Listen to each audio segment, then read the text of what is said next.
¿Qué tal? ¿Cómo les va? Muy buenas noches. Les saluda Jaime Barrera y me da mucho gusto darles la bienvenida a una emisión más de Con Todo Respeto, este espacio de análisis, de debate, aquí en el Sistema Universitario de Radio y Televisión.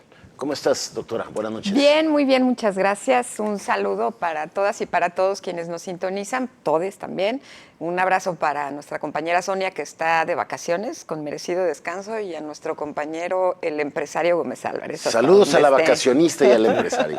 Hola, Diego. En labores empresariales, Erika, nuestro compañero David Gómez Álvarez. ¿Cómo ves? Bienvenidas todas, bienvenidos. Y bueno, vamos a darle que es mucho mole de olla hoy. Mucho de qué opinar. Hoy vamos a empezar otra vez con un tema internacional. Sin duda, la noticia pues, que se comentó en todo el mundo, el triunfo de Milei en las elecciones de segunda vuelta en Argentina. La semana pasada decíamos, Diego, que Massa se estaba recuperando y en la segunda ronda gana Milei, sacude el tablero político en Argentina y se empieza a hablar del regreso de las ultraderechas a la región de América Latina, como se está dando en otras partes del mundo. A ver, sí, gana, ahora sí que por feroz madriza, 12 puntos en una elección de segunda más de la vuelta. Mitad, más de 55 puntos. Casi 56 contra 44, digamos, en números redondos, que es una diferencia muy amplia para una segunda vuelta. Es una segunda vuelta donde solo hay dos candidatos, ¿no? Y la otra es el regreso de las extremas derechas. Y no más o menos en este sí. tweet es como el sentir de un amplio sector de Argentina que perdió, ¿no? Como el que escribió Martín Caparrós. Dice, anoche la Argentina se volvió otro país. O quizás el que ya era y muchos no supimos reconocer a tiempo. Yo no lo supe reconocer a tiempo. Solía creer en el mito del país casi educado, casi solidario, casi inteligente, con cierto orgullo pese a todo. Erika. Sí, pues yo creo que esto apenas empieza, va a dar mucho de qué hablar. Hoy ya tuvo su primera reunión con el presidente saliente para acordar temas de la transición. La primera declaración que señala es que está en el escenario una hiperinflación que quizás no pueda controlar o que por lo menos llevaría casi 6 meses controlar. La crisis económica. Y sus primeras ideas sobre esto de si los argentinos y las argentinas quieren educación, que la paguen, quieren salud, que la paguen. O sea, todo en el tema de la privatización. Oía muchos análisis desde la mañana hablando sobre la composición del Congreso, que es muy probablemente poco le permita hacer cosas si es que no va en una suerte de alianza con algunos otros partidos. Pero apostar a que no se lo permitan o a que sí se lo permitan es como pensar que no me digan que la ley es la ley, ¿no? Como sucede ciertas veces aquí, ¿no? Es un escenario conocido.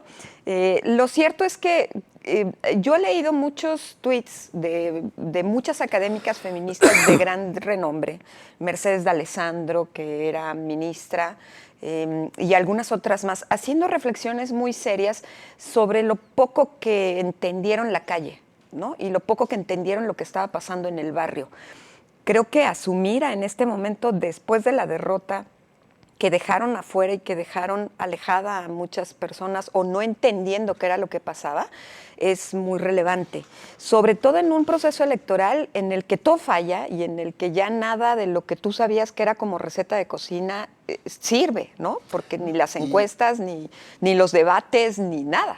Y ahí es el discurso contra la clase política, la clase gubernamental tradicional de Milei, donde conecta con esa gente que estaba allí olvidada, claro, sin atención, padeciendo pues de una manera terrible esta crisis económica ya casi permanente en Argentina, y es donde Milei tiene como las iniciativas más radicales, ¿no? De entrada, privatizar el Banco de Argentina, entre otras ahí, que tiene que ver con el tema económico. A ver, me parece que, bueno, lo que decíamos, efectivamente, 17 de las últimas 18 elecciones en América Latina han votado en contra del gobierno saliente. Es decir, Así es. no, yo no diría que es nada más el regreso de la ultraderecha, sino la dificultad de que los gobiernos se mantengan, ¿no? Es decir, porque hay mucho desgaste. Y segundo, el problema argentino, evidentemente, es el económico. Haber propuesto al ministro de Economía que traía el país hecho patas para arriba, pues no fue una buena idea, Pésimo. ¿no? Pero sí me parece que lo que dice Martín Caparrós me parece muy interesante. A ver, es un problema de lectura, ¿no? Y es la autocrítica que está haciendo. Es que, ¿dónde estaba esta Argentina idealizada? Así es. Que en realidad se ha venido pauperizando de Menem para acá. Es decir, del corralito para acá no ha hecho más que pauperizarse Argentina. Y entonces yo ayer decía un poco en aquella famosa frase del rock argentino de rompan todo, ¿no? Que en realidad nace de un concierto en el 72, ¿no? Pero que luego retoma Charly García como eslogan de este movimiento del rock argentino. Lo que pasó ayer fue que la gente dijo, preferimos romper todo el sistema político, poner a esta persona que es realmente alguien que es un libertario extremista, yo diría que bastante falso, ¿no? Porque, a ver, es un libertario, pero eso no al aborto, ¿no? Pero sí a la venta de órganos. Que en el tema del aborto ha venido escalando en su posición en contra del aborto. Porque finalmente no es sino una especie de personaje de televisión absolutamente racista, ¿no? Que eso me parece que eso es muy, muy delicado, ¿no? Y que lo que te dice es que cualquier cosa puede pasar en cualquier momento. Las encuestas fracasaron rotundamente. Pues Dios agarre confesados a los argentinos, ¿no? ¿Qué más les podemos decir? Ver. También creo que una última reflexión merece la pena. Argentina había construido y ganado muchos derechos en las últimas décadas. Y este es el claro reflejo. ¿Les da marcha atrás? Sí, pero el tema es, ganando derechos los tienes que mantener públicamente. Claro. Y eso significa inversión pública. Sí, entonces, el derecho al cuidado, el sistema integral de cuidados... Los escritos, que es lo que nos pasa mucho a nosotros, las constituciones garantistas, si no hay una eficiencia, yo creo que es el otro gran tema, o sea, la ineptitud gubernamental cuesta mucho. Las erosiona. Bueno, sí, tal cual. Pues vamos a ver, seguramente vamos a seguir hablando del tema Argentina, del tema de Argentina en los próximos programas. Vamos a ver cómo se acomoda, lo que propone, ver cómo va clarificando ahí su plan de gobierno, Milei, y seguiremos hablando del tema. Por lo pronto, regresamos a nuestra realidad, a un tema local, un grave problema que también escaló la semana pasada, una semana que fue durísima en el tema de seguridad aquí en Jalisco. Asesinaron a un mando policial en Zapopan, hubo violencia en Ocotlán, el domingo nuevamente en Teocaltiche, y en medio de todo eso, pues nuevamente la aparición de muchísimas fosas clandestinas, como se toca en este tuit de Ana Guzmán, que dice: mientras Enrique Alfaro y otros funcionarios y precandidatos de Movimiento Ciudadano andan en campaña, y de promotores deportivos y de espectáculos, en Zapopan extraen 45 bolsas con restos humanos de las fosas clandestinas que descubrieron los perros. Y bueno, descubrieron los perros porque estas fosas en la colonia Brisas de Zapopan, o Brisas de la Primavera se llama, que está ahí en la ladera, en las faldas del Bosque de la Primavera, encontraron un día a un perro con un cráneo, al otro día a otro perrito ahí con un fémur, y bueno, pues eso los llevó a escarbar ahí. Había 5 fosas, las hallaron por ahí a principios de noviembre, y ya llevan 54. Al día de hoy son 54 las que reportan, 54 bolsas. Sí. Con partes, con extremidades, ¿no? O con partes de con cuerpos, restos humanos, ¿va? Que con restos humanos. Luego se les complica ahí el trabajo en el centro forense, porque pues tienen pues la identificación que haces, ¿no? Cuando no tienes operando los bancos como deberías de tenerlos operando. Yo creo que qué feo que lo digamos, pero es algo a lo que nos hemos acostumbrado. Al hecho de que encuentren fosas clandestinas y que encuentren bolsas y bolsas. Yo creo que en el año no hubo un mes que no encontráramos una. Sí, no, Yo no. creo que a no. ver, el número de desaparecidos es terrible y esta negativa, tanto el gobierno federal como el gobierno de Alfaro, a reconocer que detrás de la crisis de desapariciones, lo que es la crisis de criminalidad, ¿no? Entonces vienen a decirnos que estamos mejor en seguridad, ¿no? El presidente anda buscando casa por casa, encontraron 200 y con eso quieren borrar más de 116,000 en el sexenio, ¿no? No, acumulados como 100,000 en el sexenio, ¿no? Entonces, me parece que es simplemente el reflejo de una nueva criminalidad que está rebasando terriblemente a las autoridades. Una criminalidad que luego hace alarde de fuerza, enfrentando incluso directamente al ejército, como lo vimos el domingo allá en Teocaltiche, y que demuestra cómo este problema de los desaparecidos pues sigue creciendo en Jalisco sin que nadie los pare. Sí, aquí, con relación al tuit que mencionaba, pues el gran tema será, a ver, en este momento tenemos precandidatos únicos, o sea que ya me parece hasta pleonasmo. Absurdo, ¿verdad? Es absurdo, o sea, perdone usted que lo diga, pero eso existe. Y en este momento se supone que le hablan a los militantes y simpatizantes del partido y que no pueden hacer propuestas todavía, hasta donde entiendo. El tema es que van a proponer cuando son gobierno, ¿no? Por ejemplo, el candidato de Movimiento Ciudadano, ante esto que está pasando. ¿Qué de diferente va a haber? Le queda poco margen, además. Pues es un margen difícil. Además, él gobernó pues 2 ciudades. Claro.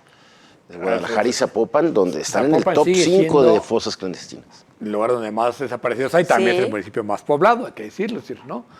Pero hay una crisis en la zona metropolitana, para decirlo así de manera amplia, terrible, ¿no? Porque nadie sabe si la gente que desaparece en Zapopan las entierran luego en Tlajomulco o viceversa, pero la zona metropolitana tiene una crisis terrible de inseguridad. Que no están gestionando, ¿eh? Así es.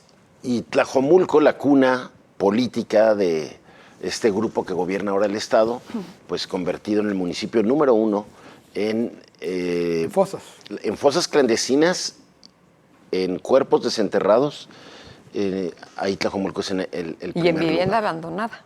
En viviendas abandonadas que luego también se convierten en las fosas clandestinas. En fin, así esta semana vamos a regresar más adelante con esto que sucedió el domingo en Teocaltiche, gravísimo, ¿no? Cómo los delincuentes llegan en estos vehículos con blindaje artesanal y los enfrentan de manera directa. Pero antes vamos a hacer una pausa, quédese con nosotros, regresamos aquí a Con Todo Respeto.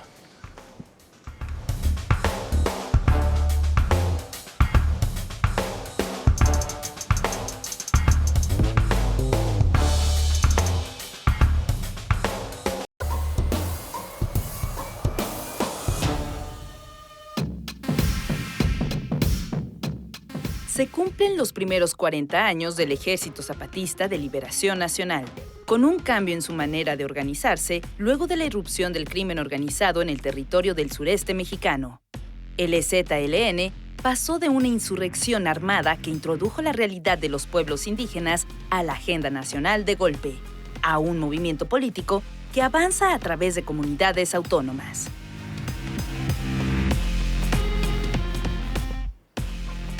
Hace 40 años, sin que nadie lo supiera, empezaba un proceso de insurrección armada en Chiapas. Hace casi 30, el 1 de enero del 94, hizo su aparición con la toma simultánea de varios puntos aquella noche de Año Nuevo, el mismo día que entrábamos al Tratado de Libre Comercio.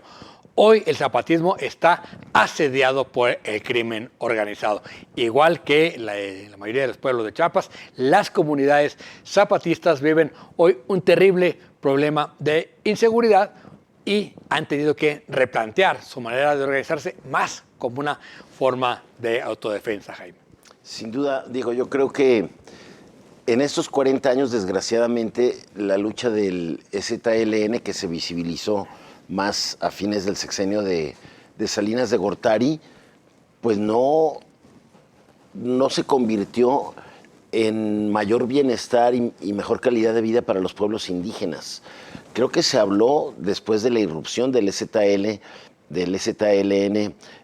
cuando coincide con la entrada al Tratado de Libre Comercio, ahí se empezó a hablar y se tuvo una agenda pública de las comunidades indígenas que luego se fue perdiendo y que ahora, lejos de hablar de las necesidades de las comunidades indígenas, hoy se está hablando también de cómo están siendo amenazadas también estas comunidades por el crecimiento de los grupos del crimen organizado. Yo distinguiría entre los zapatistas y los indígenas chiapanecos y los pueblos originarios del resto del país, como que hay una suerte de división no dicha en términos de sus propios discursos, ¿no? Y sus propias estrategias. De entrada lo dividiría. Yo recuerdo mucho el sexenio de Zedillo, ¿no? Cuando el LZLN y el propio subcomandante Marcos era la gran figura política del país, con la terca resistencia y su propia figura que pues era todo un personaje, ¿no? Su gira por todo el país en motocicleta, como lo hizo el Che Guevara, aquí en el Auditorio Salvador Allende y en muchas universidades de todo el país. Y creo que eso es algo digno de recordar, porque fue un proceso muy largo, ¿no? Se habló muchísimo de eso. Me parece que también había que hacer un recuento de los caracoles como forma de organización interna que funcionaban comunitariamente muy bien y que habían empoderado a muchas mujeres dentro de su propia organización de la milicia y de la comunidad misma, ¿no? La organización de los caracoles es sin duda algo que creo que se ha analizado, pero se ha quedado en la academia muy corta y no ha tenido esa emergencia del análisis sociopolítico que deberíamos de tener como una reflexión comunitaria. Me parece tan indispensable rescatarlo porque en este momento todas las juventudes con quienes yo tengo clases, nadie sabe quién es el ZLN, nadie tiene la menor idea de quién es Marcos y qué lograron recolocar y significar para este país. O sea, se perdió.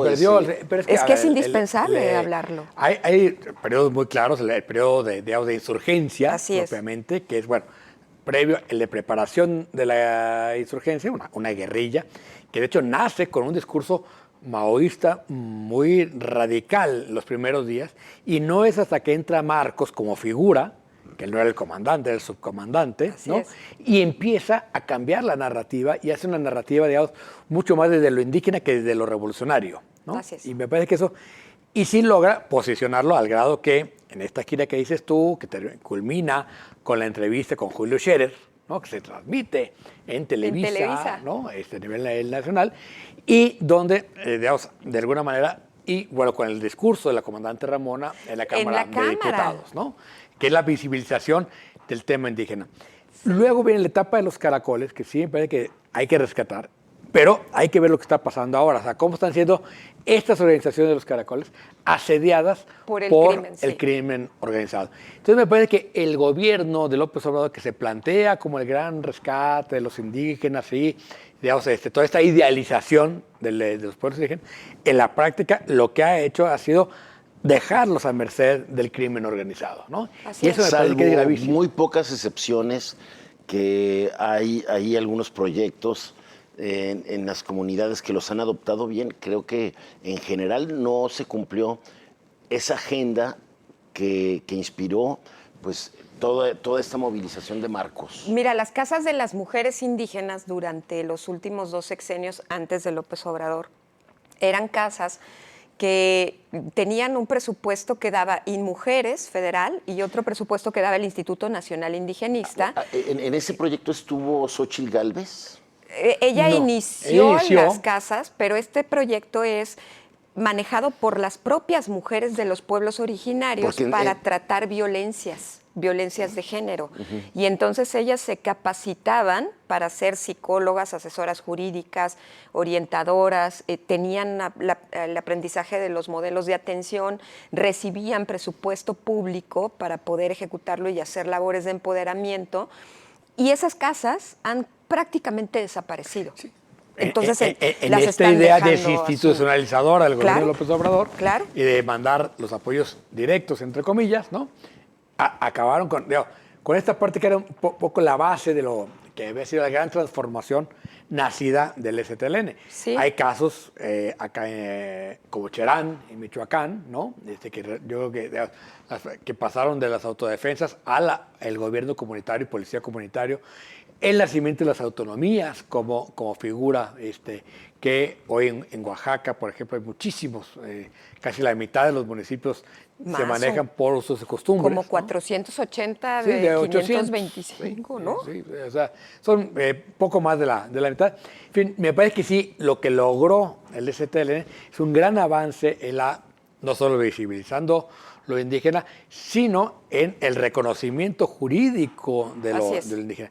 Y hoy sí me parece que el STLN va para atrás y la agenda indígena también. Bueno, es que hoy Chiapas, pues se habla de Chiapas por toda la disputa que hay de estos cárteles del Jalisco Nueva Generación y del de Sinaloa, tratándose de quedar con los territorios indígenas para pues el trasiego de migrantes, de droga, de control del pago de piso, ¿no? Más que del tema indígena en Chiapas. Claro, en toda esa zona. Pero en toda esa zona, el crimen organizado desplazó la organización comunitaria, ¿no? Que ¿Y al tenían, gobierno? por ejemplo, tenían estas policías comunitarias no armadas, ¿no? Bueno, llegan estos armados y los vencen y los desplazan. Lo que es terrible es que no haya reacción. Ahora, de parte del habría Estado. que ver ahí, yo creo que hay pocos estudios de eso, qué tanto están cooptando a las comunidades indígenas y quienes eran o estaban en las filas del Ejército Zapatista, de alguna manera estén ahora al servicio de los grupos del crimen organizado, como sucedió en Colombia, por ejemplo. A ver, sí hay comunidades indígenas donde ya el crimen organizado tomó la organización indígena, no necesariamente zapatistas, ¿no? No tendría claro cuáles son zapatistas, cuáles no, porque había otra buena parte de comunidades indígenas organizadas que no tenían que ver con el zapatismo, ¿no? Sí. Pero sí está habiendo una cooptación de las comunidades indígenas, de las autonomías, por parte del crimen organizado, eso sin duda. Y sí me parece, digamos, que hay que aprovechar el aniversario del STLN para repensar, uno, la justicia social en este país, ¿no? Sí. Claro, Cómo, sin duda. digamos, finalmente, son también 40 años de programas sociales que solo sirven para mantener la pobreza en el mismo nivel. Oye, sin olvidar aquel episodio de cómo también en la elección presidencial del 94, el STLN queda en medio de la disputa de Colosio Con Camacho. Con Camacho. Que a Camacho lo mandan de negociador allá, le hacen toda una confusión a Con Colosio. los acuerdos de San Andrés Larrainza. Sí, y que Marcos lo huele muy bien, Claro. le da el avión, y luego después de que le da el avión dice, bueno, ahora lo vamos a votar, ¿y qué crees? Que los grandes acuerdos perdieron por 99%. Sí. Así. O sea, Sí. que acordaron, ¿no? O sea, en realidad lo que hizo Marco fue leer la crisis en que estaba metida el PRI y el presidente. Pero cómo ¿no? también, o sea, cómo el sistema político mexicano también va Claro. y usa de escenarios el levantamiento. Claro, Sí, por supuesto. sí, sí. Bueno, vamos a ir al resbalón de la semana. Vea usted esta bonita imagen.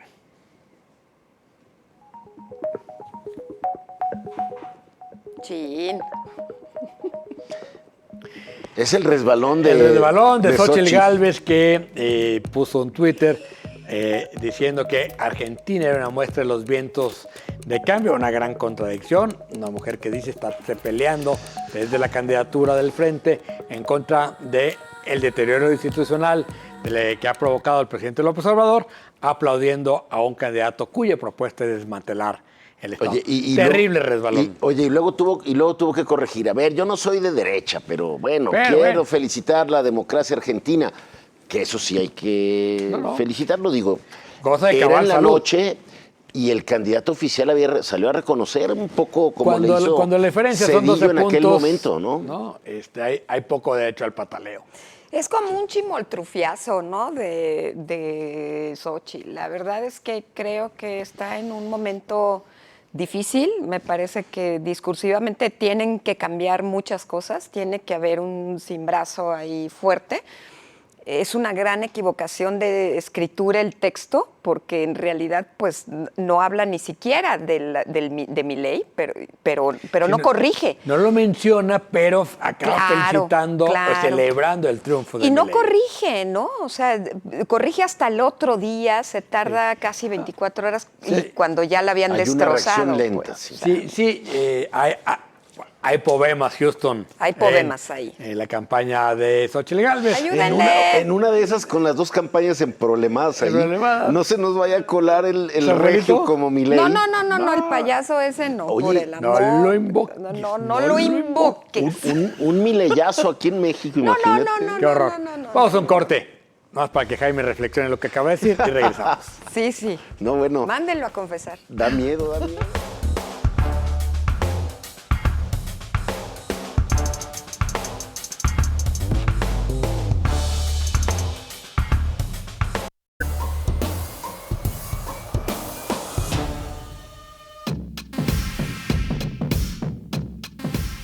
Un bloqueo carretero en Colotlán, uno más en Teocaltiche, 3 soldados asesinados, un mando policíaco en Zapopan emboscado y un agente de la Guardia Nacional herida. Ese es el saldo de una violenta semana en Jalisco, pese a que existe un operativo de los 3 niveles de gobierno en la entidad. Gracias por continuar con nosotros aquí en Con Todo Respeto. Efectivamente, una semana pues trágica en materia de inseguridad, con el asesinato del mando de Zapopan, este enfrentamiento con la Guardia Nacional en Ocotlán, emboscada, asesinato de 3 militares en Teocaltiche. Doctora, donde pues regresó la pesadilla luego de que en septiembre habían hecho una intervención militar policial contra la policía de Teocaltiche, un municipio pues que también están disputándose los grupos del crimen organizado. Y lo malo es que pese a tener más de un mes ahí, pues los monstruos, estos vehículos de blindaje artesanal, ahí siguen, y no solamente circulando, sino agrediendo directamente al ejército. Sí, pues de entrada muy lamentable este tema con relación a quienes salieron heridos de la Guardia Nacional. Entiendo que una de las mujeres militares perdió el brazo. Con un disparo de calibre 50. Imagínate lo que debe de ser eso. Y bueno, hace rato, a mediodía, subieron unas imágenes, unas fotografías de varias personas que componen la mesa de seguridad del estado de Jalisco, y la verdad es que sus rostros eran de miedo. ¿El jetómetro marcaba alto? Sí, era un jetómetro de tristeza y de miedo feo entre las caras del coordinador de seguridad, el señor Sánchez Berúben, el fiscal y el propio gobernador. Es que fue terrible. Hay que cuidar esas fotos, ¿no? Porque no se pueden subir. Hay un contraste, sin duda, con relación a la realidad que hasta hace 15 días el gobernador nos quería vender en su informe, en su 5º informe de gobierno, en el tema de seguridad, en donde decía que todo estaba muy bien, ¿no? Que había coordinación y que si esto está pasando es porque están atendiendo la condición de seguridad. Y el contraste que se ha vivido esta semana pasada y este fin de semana, pues es terrible, ¿no? Con relación a las cifras alegres, con relación al tipo de mensajes que mandan este tipo de bloqueos, la forma en la que se enfrentan, el tipo de vehículos artesanales que tú bien dices, que transitan como si nada por los diferentes municipios. Por la carretera. Y claro, y el tema de cómo... pues sí hubo una sensación de miedo y de pánico en Ocotlán, porque fue pues a plena luz del día y había muchas personas que no sabían qué estaba pasando. Entonces me parece que no hay un análisis muy claro de lo que está ocurriendo y de la realidad. Me preocupa ver este tipo de cosas previo al inicio del proceso electoral, ¿no? Sí. En un contexto muy complicado. A ver, evidentemente son eventos distintos y que tienen su propia explicación cada uno. El asesinato del policía de Zapopan, el enfrentamiento en Ocotlán y luego lo que vimos aquí en la carretera entre Jalos y Teocaltiche. No más que ahí el común denominador es el crimen organizado. El crimen organizado y que las víctimas son miembros de las fuerzas, policiales. ¿no? O sea, las fuerzas del Estado de seguridad. Es decir, siempre he dicho que mientras el Estado no, digamos, responda de una manera contundente por sus policías, ¿no?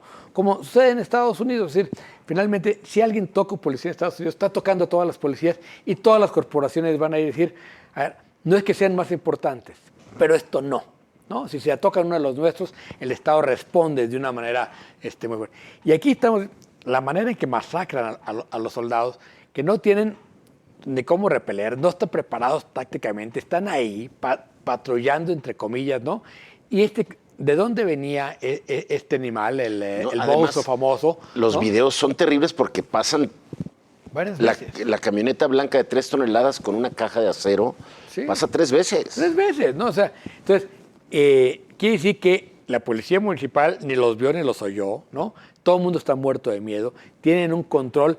Se acuerda que ya habíamos recuperado Teocaltiche, ¿no? Y pues no ha recuperado pues, nada. Imagínate. En Ocotlán tiene el contexto de varios enfrentamientos, no es el primero, ¿no? Y donde, digamos, había casas de seguridad, hombre, qué novedad, ¿no? Entonces me parece que sí, creo que lo en que estamos todos viendo es un lados ya. estado acojonado. Sí, qué terrible. Es que eso es lo que genera una sensación de incertidumbre, ¿no? Que el Estado no está ahí para atender las cosas de una manera ni más o menos organizada ni más o menos integral. Y otra vez tenemos que lamentar la desatención, el desequilibrio, pues el olvido profundo de lo municipal, ¿no? En términos de las policías municipales, con la desaparición de los presupuestos públicos federales que se asignaban en el Fonden, ¿no? Para poder atender estos temas, con la ausencia ya de la discusión sobre la homologación salarial, a quienes sí, quienes no. Es decir, creo que sobre la policía o sobre las y los policías siempre ha habido un retraso de las discusiones que incluso tendrían que pasar muchas por el Congreso del Estado. Entonces, a mí me parece que olvidar lo local sigue siendo lastimoso. Creo que las campañas merecerían retomar esa discusión desde el nivel más bajo de incidencia, que es lo cotidiano, ¿no? Que en este caso el gobierno federal apuesta o apostó a la desaparición. por la Guardia Nacional. Claro, claro. Y dejar casi morir por inanición a las policías municipales. Y esta semana vimos cómo se agrede un mando de la que en teoría es la policía municipal más fuerte del estado, como es la de Zapopan, sí. Pero como también vimos los fenómenos que pasan en las ciudades medias o municipios más pequeños, donde la policía municipal prácticamente es inexistente. No se vio una policía municipal de Ocotlán ayudando a los estatales y a la Guardia Nacional. Sí, caray. Y en Teocaltiche peor, porque hay videos donde se ve pasar el monstruo, esta pick-up de 3 toneladas, seguida de 2 patrullas de la policía de Teocaltiche, que ya la intervinieron, que ya descubrieron que había policías con orden de aprehensión, que había policías con positivos en los antidoping. Había muchísimas irregularidades ahí que no sirvió de nada. El alcalde de Teocaltiche, que creo que es de Morena, no dice nada. El comisario de la policía de Teocaltiche, pues tampoco dice esta boca es mía. Y tampoco veo una reacción de la Secretaría de la Defensa Nacional del tamaño de una agresión a una patrulla municipal como lo vimos el domingo. Claro, a una patrulla del ejército. Ya no era la Guardia Nacional, era una patrulla del ejército, ¿no? Sí. Que también lo que te habla es de lo mal entrenados que están, ¿no? O sea, les ponen uniforme, los mandan a la calle, literalmente al matadero, porque ellos no inician la agresión, pero tampoco saben cómo defenderse, claro. ¿no? Están totalmente expuestos. Indefensión. ¿no? Y el tema es aquí, ¿qué sigue? ¿No? Había una intervención en Teocaltiche, están ahí en Teocaltiche donde había una relativa tensa calma, les estalla la crisis en Ocotlán, se viene en Ocotlán y vuelve a estallarles en Teocaltiche y luego ahí en Encarnación de Díaz también encuentran armas. Entonces la pregunta es, ¿dónde está el principio de solución? ¿Qué van a hacer para contrarrestar todos estos desafíos y todas Pero estas qué ganas de no agresiones ver lo bien que vamos en seguridad, Jaime. que son a diario, que son todos los días, cuando no es en un municipio, es en otro. Te va a Si no es en te va a Jalisco. regañar el gobernador. Yo nomás te digo. Oye, Diego, si no te es va a en- regañar el gobernador porque estás no como- estás Si no viendo- es Jalisco, es en otro lado. Pero los siempre- dos son iguales. Les encanta hacer la bonita sección esta de cómo hacer ¿Cómo amigos, hacer amigos? ¿no? ¿Cómo ser amigos? No, a ver, es que acabamos de escuchar un informe del gobernador Ese. Pues que fue totalmente Claro. insostenible, ¿no? totalmente, digamos, Todo está triunfalista, bien, ¿no? claro. Y acabamos de ver más fosas, más ataques, más control del crimen organizado, más policías municipales desmanteladas. Desdén sobre Y- las víctimas. Sí, un desdén absoluto. O sea, no hablo hoy, son 3 soldados muertos. Sin duda.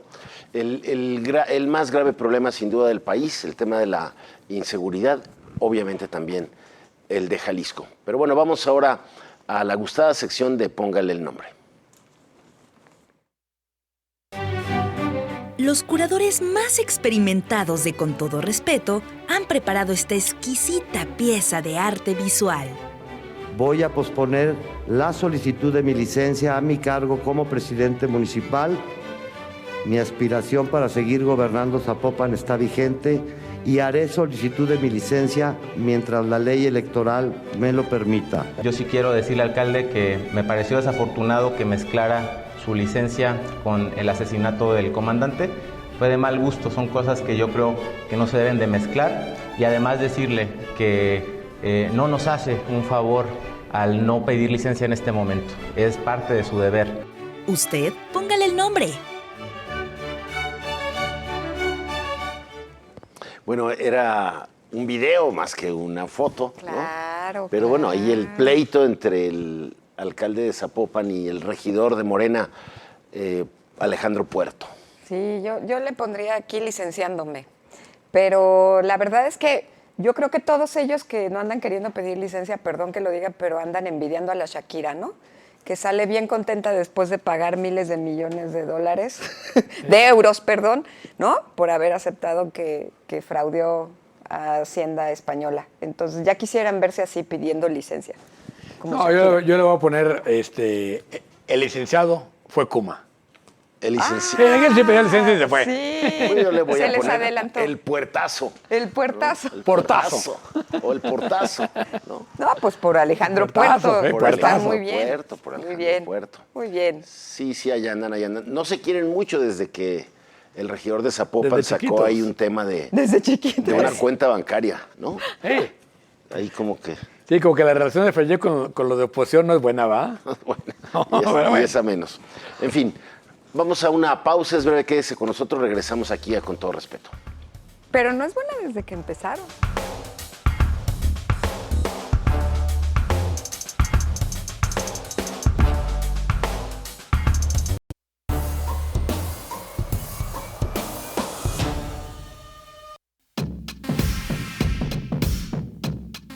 El gobierno planea 7 rutas férreas de pasajeros en manos de privados o de las Fuerzas Armadas.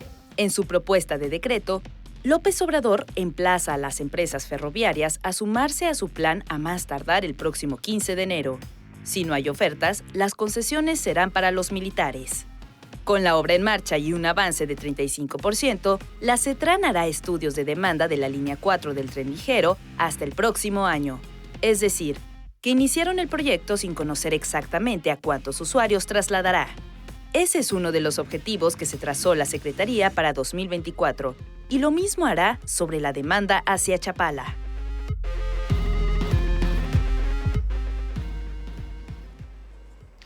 Dos temas ferroviarios. El primero, este decreto de López Obrador anunciado el viernes pasado, emitido el día 20 en el ANIP de la REF, para decir vamos a recuperar los trenes. Y le da 60 días a los concesionarios. Hay que recordar que la concesión que dio Cedillo fue por 50 años, cuando ya agonizaba el tren de pasajeros, y lo que pasó con los concesionarios es que se acabó el tren de pasajeros. El presidente quiere obligar a recuperar las trenes de pasajeros y ahora, como siempre, lo hará el ejército, Erika. Oye, muy emblemático que lo haya hecho en el ANIP de la REP, ¿no? En el aniversario ayer en el aniversario de la Revolución.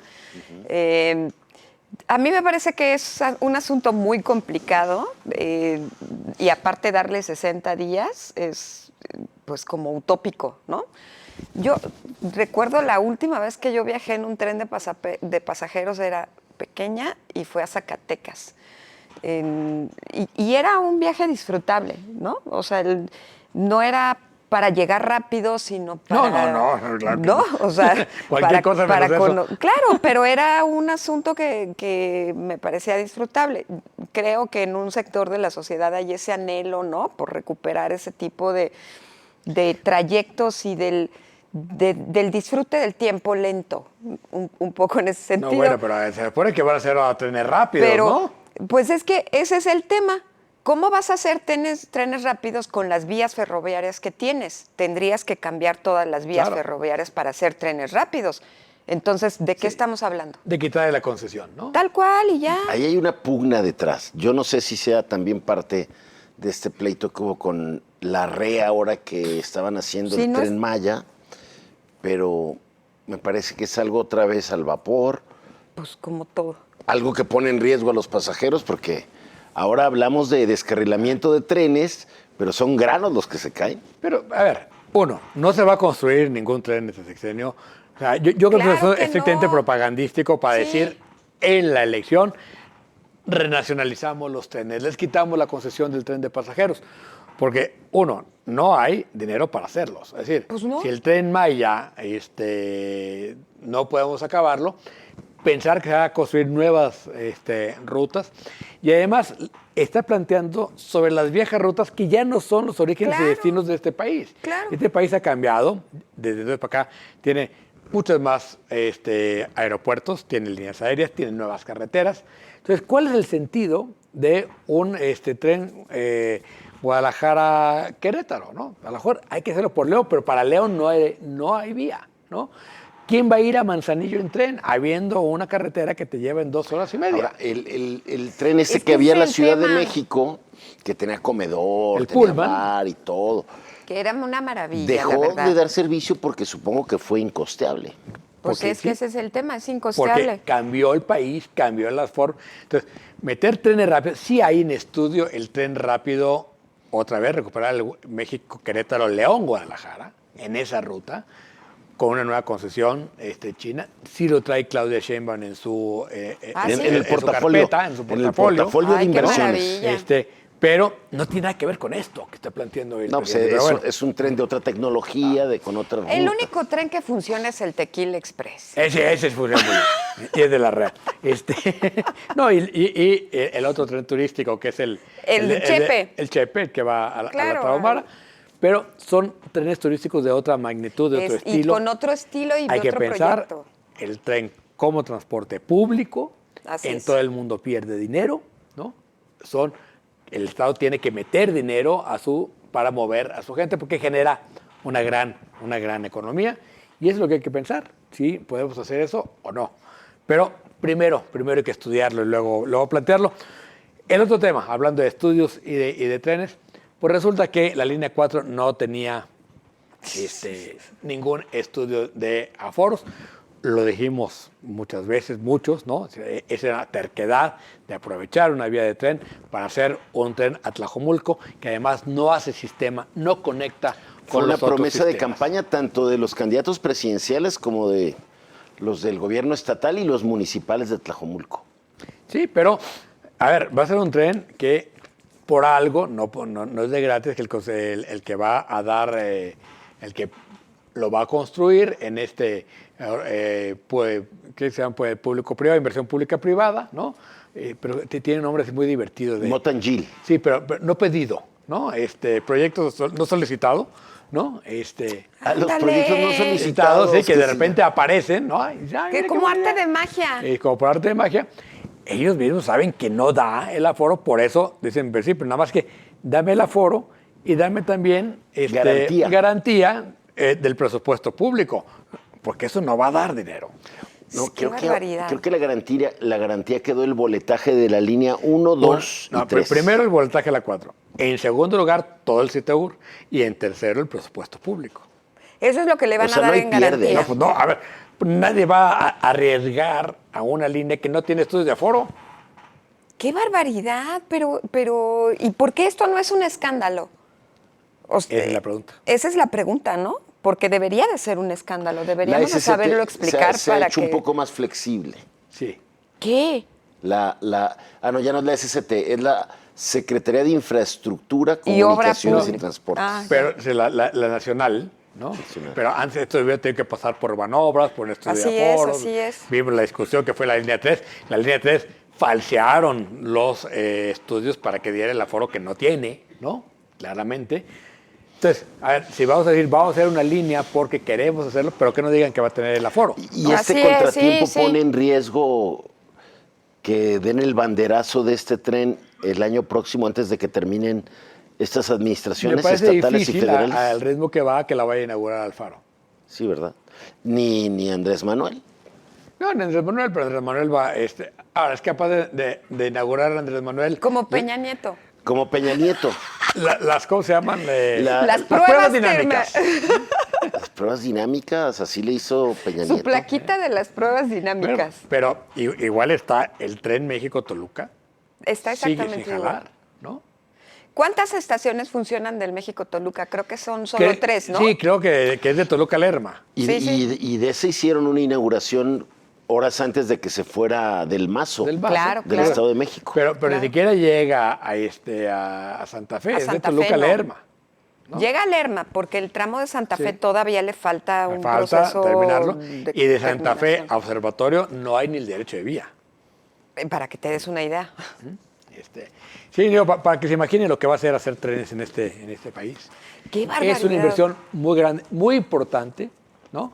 Sí, y hay que verlo como una inversión pública, tal cual. Es decir, vamos a comunicar qué, con qué y qué economía va a generar, porque dinero. ¿Y con no va qué a salir de- sentido, otra vez? Porque si es turístico, ¿no? Si es de que gástate el tiempo aquí, no pasa nada, pues entonces a lo mejor es el otra Guadalajara cosa. México o el México Monterrey tendría que ser trenes rápidos, de Eso arriba de sí, 200 kilómetros por eso hora, sí. para que tú puedas estar en Ciudad de México en 2 horas y media, de centro a centro. Esa sería la gran diferencia, ¿no? Sí. Y generar una gran economía. Y pasando por León y Querétaro, porque conectas 3 grandes economías. Ese es el sentido, no pensar que... Que dicho Que el ejército va a sea hacer de dinero. paso, perdón que lo mencione, pero la autopista de México a Querétaro, tiro por viaje, por lo menos 2 veces a la semana está cerrada por algún accidente. Sí. Y son al menos 8 hasta 14 horas las que pasan las personas queriendo pasar el accidente. Es que es impensable. Eso ya. claramente dice que necesitas un tren. Ya, ¿no? pero sí, claro. O sea, ya es insufrible esa ese es carretera. un buen elemento para decir. Y el aforo de la línea 4 se va a empezar a hacer ahora que ese trazo, donde seguramente alrededor ya hubo una especulación de terrenos que ha de estar a todo lo que da para empezar a hacer vivienda ahí a lo largo de esa vía, que lo que va a hacer es expandir todavía Lo más la deslizó mancha urbana. alguna vez Hugo Luna dice, bueno, es que ahorita no tiene el aforo, pero lo va a tener. Pero espérenme Lo va a tantito. tener, lo va a tener. Y bueno, el otro es el de carretera a Chapala, pasando por el aeropuerto, que es muy importante tener Ese transporte sí. público al aeropuerto. No, bueno, y a Chapala sí, estaría muy ¿Y a bien. dónde lo vas a conectar? ¿No? Porque otra vez, si tú conectas a la línea 1, ¿sí? La línea 1 está saturada. La conectas al macrobús de la calzada, también. Entonces, no podemos hacer una ciudad lineal, ¿no? O sea, lo que estamos haciendo es una ciudad estrella que está creciendo sobre los ejes carreteros, ¿no?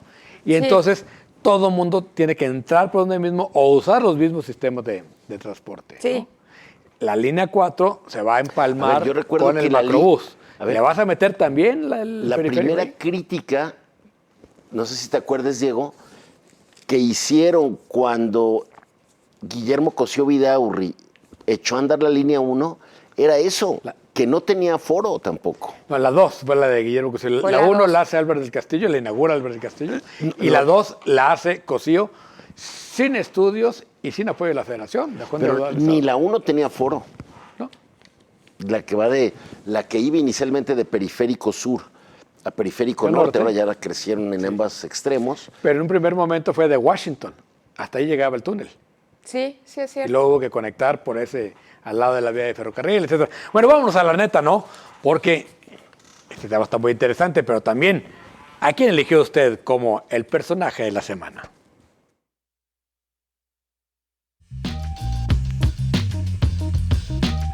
El premio La Neta No para lo más lamentable de la política y el servicio público de esta semana es para Enrique Alfaro, gobernador de Jalisco, por la gran capacidad para atender los problemas del Estado que no son importantes. ¡Enhorabuena!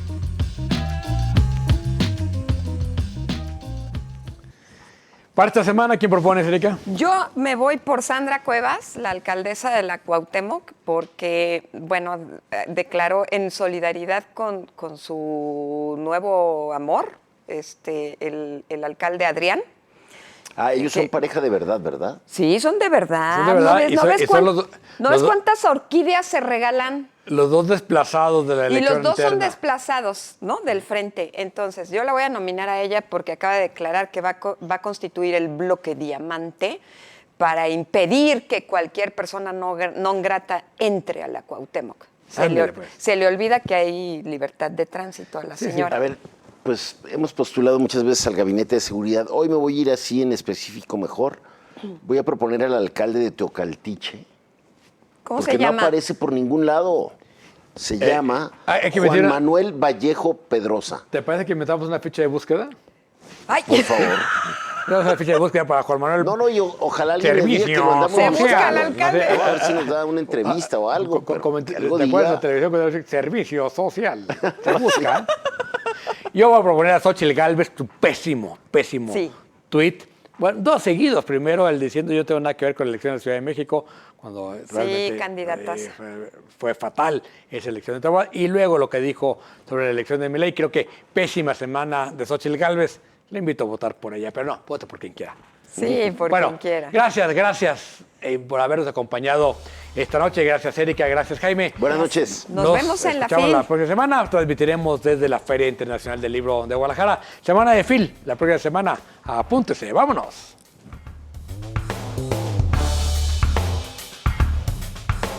¡Hasta liberar!